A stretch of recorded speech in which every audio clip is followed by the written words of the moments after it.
అయితారం వస్తే చాలు పట్నంలా పొద్దు పొద్దుగాలనే ఏదో ఒక ప్రోగ్రాం నడుస్తూనే ఉంటది.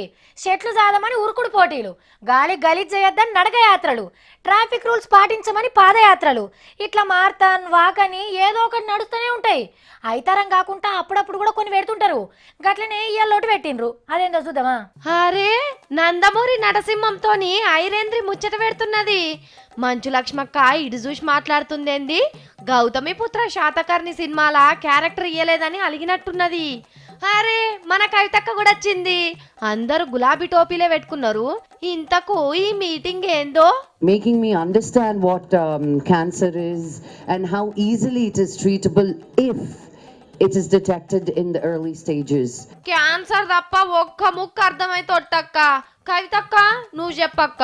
అన్ఎక్స్పెక్టెడ్గా ఈ బ్రెస్ట్ క్యాన్సర్ అనేటటువంటిది డిటెక్ట్ అయ్యి మన సమాజంలో ఎందరో మంది అమ్మలను, తల్లులను, అక్కలను, చెల్లెలను మనం పోగొట్టుకున్నాం. గదన్నట్టు అసలు ముచ్చట.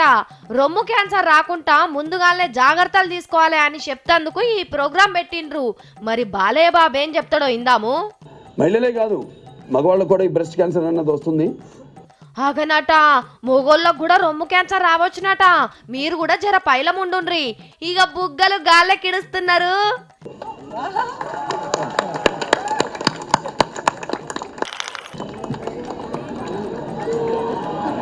అయ్యో అవి తీగలకు తట్టుకున్నాయి కదా.